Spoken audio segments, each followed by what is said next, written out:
During the summer of 1957, extraordinary scenes were witnessed in Los Angeles as the town geared up for the most star-studded court case ever. A host of celebrities had alleged libel and obscenity by the New York-based Confidential magazine. I am going to file a $25 million libel suit. In a reign of terror that lasted 4.5 years, the magazine's lurid reporting of what it claimed went on in the bedrooms of the rich and famous had rocked Hollywood to its very core. This sleazy campaign had, the stars maintained, been a deliberately orchestrated attempt to systematically smear and defame them.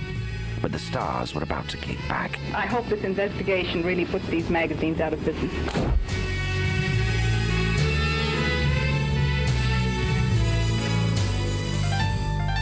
The first time I became aware of Confidential was the first time it came out. Boom! The entire studio went crazy. Shots of women wrestlers and heartfelt letters from grateful readers explaining how spanking their wives had saved their marriage, often with a thoughtfully included snap.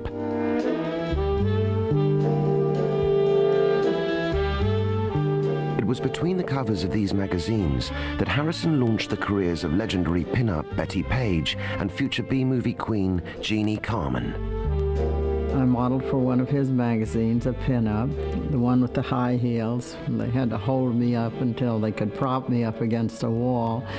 And we became kind of friends. We would have lunch together and occasionally go out for a drink. And he was just this super nice guy.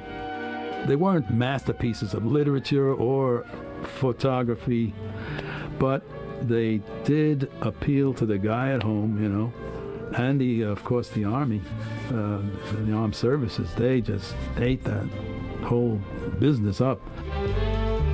With his cheesecake titles, Harrison had established a very profitable formula. But by the early 1950s, this feast of flesh was actually looking a bit sad. Confidential was a kind of evolutionary process, because at the beginning of the 1950s, a U.S. senator named Estes Kefauver held hearings into organized crime. And these were among the first hearings televised of an American Congressional Committee. And it was riveting television. People left work early to see these hearings.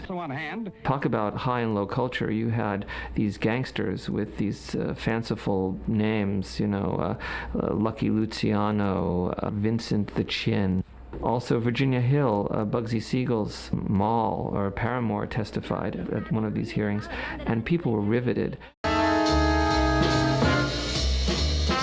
Los Angeles in the early 1950s was very much a company town. Here, the Hollywood studios ruled the roost. But this was a world ripe for exploitation by an opportunistic outfit like Confidential. Around 1954, that the magazine seemed to be going towards Hollywood celebrities rather than just, you know, different people. It was strictly Hollywood. Bob was starting to like Hollywood, like the celebrities. He started meeting some of the celebrities, and he was in awe of them, although he didn't actually show it. Amid the blizzard of scoops that followed was a story about Lana Turner's husband Lex Barker, who had found screen fame as Tarzan. The article alleged that he'd been doing the mess around with starlet Jeanne Carmen.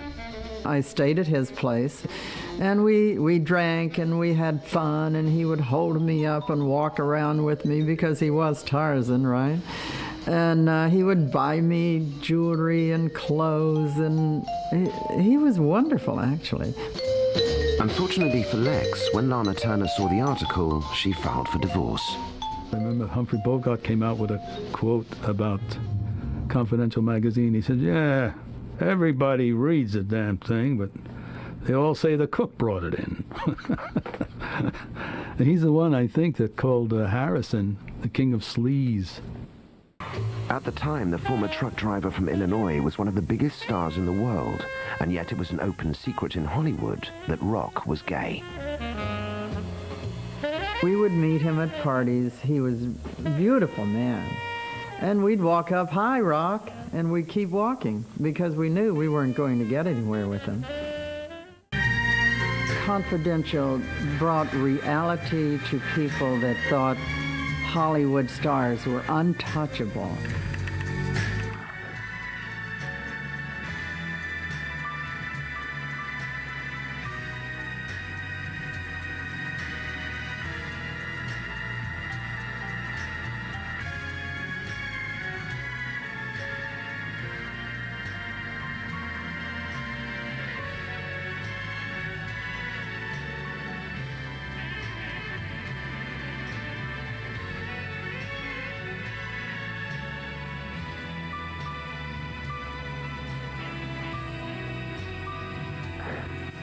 It was I don't know, a romance of the lurid.